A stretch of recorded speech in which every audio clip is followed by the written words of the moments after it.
இப்போ நம்ம வந்து லைனிங்கை எப்படி இதை ஜாக்கெட் பீஸில் கட் பண்ணுறதுன்னு துணியை சிக்கனமாக எப்படி கட் பண்ணணுன்றது உங்களுக்கு வீடியோ போட்டுறேன். கைக்கு வந்து முதல்ல கட் பண்ணி வச்சுங்க. கரையோ டிசைனோ எதுவாக இருந்தாலும் இப்படி நாளாக மடித்து போட்டு கையை வச்சு இப்படி வச்சு இதில் 1 இன்ச்சு எக்ஸ்ட்ரா வெட்டினீங்கன்னா போதும். நேராக கட் பண்ணி எடுத்துங்க. அடுத்தது இங்கே பாருமா, நம்ம துணி வெட்டுறதுக்கு அளவு போடுவோம்ல, அதே மாதிரி இதை போட்டுட்டு இங்கே பாருங்க இப்படி வச்சு பாருங்க. இல்லை கரெக்டாக இல்லை அப்படின்னா திரும்ப நகர்த்திக்கிட்டு இங்கே பாருங்க. ஓகேங்களா? இதோ இருக்கு பாருங்க அளவுக்கு துணி. இந்த பீஸை வந்து இப்படி இங்கே பாருங்க.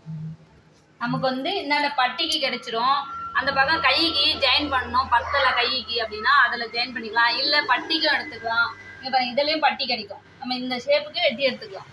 இந்த மாதிரி தான் நம்ம மெத்தட் போட்டு வெட்டி எடுத்தோம்னா நமக்கு துணி சிக்கனமாக, சின்ன துணியாக இருந்தால் கூட, சின்ன அளவாக இருந்தால் கூட இந்த மாதிரி போட்டு கட் பண்ணி எடுத்துக்கோம்னா நம்ம எல்லா துணிக்கும் நம்ம கரெக்டாக துணி எடுத்துக்கலாம்.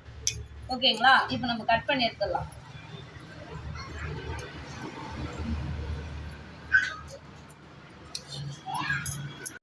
அவ்வளோதான்பா. இது வந்து பட்டிக்கு அது எதுக்காச்சும் ஜாயின் பண்ணிக்கலாம்.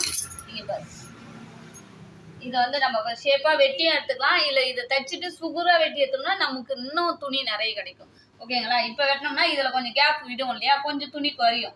இப்போ நம்ம இதை தைச்சிட்டு எடுத்தோம்னா இவ்வளோ துணியும் ஃபுல்லாகவே கிடைக்கும். அதனால் இதை அப்படியே வச்சுக்கலாம். இந்த பக்கம் ஓப்பன் பண்ணி எடுத்துக்கலாம்.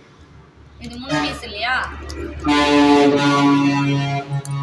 இந்த மெத்தடில் வெட்டி எடுத்தீங்கன்னா சின்ன துணியாக இருந்தால் கூட நமக்கு எல்லாத்துக்கும் துணி கிடைக்கும். ஓகேங்களா? இதே மெத்தடில் ஃபாலோ பண்ணுங்க.